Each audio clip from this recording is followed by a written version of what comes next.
আজকে আমি আপনাদেরকে শোনাবো অ্যান্টনির ফিরে আসার গল্প। অ্যান্টনি একজন প্রতিভাবান উইঙ্গার, যার শুরুটা ছিল আগুনের মতো, কিন্তু হঠাৎ একদিন সব কিছু যেন থেমে গেল।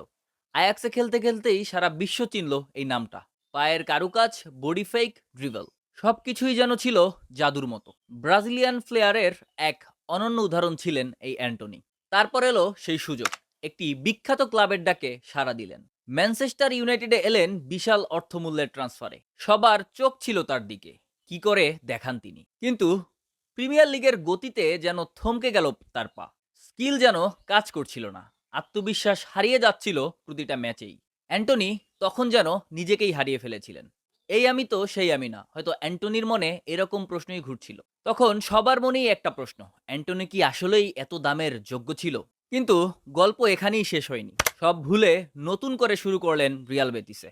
একটা নতুন শহর, নতুন ক্লাব, নতুন পরিবেশ, যেখানে তিনি খুঁজে পেলেন হারিয়ে যাওয়া নিজেকে। রিয়াল বেটিসের জার্সি গায়ে মাত্র 4 মাসেই করেছেন 10 গোল অ্যাসিস্ট।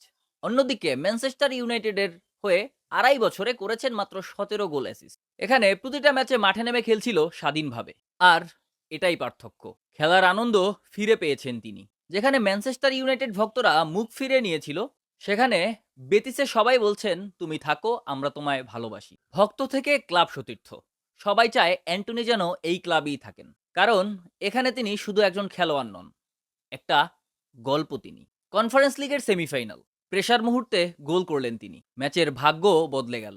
তার পায়ের সেই শটটা শুধু ম্যাচ জেতায়নি, ফিরে পেয়েছে বিশ্বাস। সবাই শুধু সংখ্যার দিকে তাকায়, কিন্তু এই গল্পটা সংখ্যার নয়।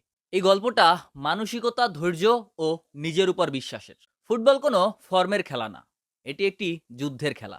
আর অ্যান্টনি সেই যোদ্ধা, যে হার মেনেই থামেনি, জেতার জন্য উঠে পড়ে লেগেছিল।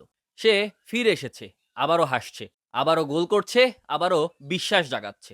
অ্যান্টনির এই ফিরে আসা সেই সব ফুটবলারদের জন্য যারা নিজেকে হারিয়ে ফেলেছিল, সেই সব মানুষের জন্য যারা ভাবছিল সবকিছুই যেন শেষ হয়ে গেছে। কিন্তু না, সব শেষ হয়নি, সবকিছুই আবার শুরু হতে পারে নতুন করে।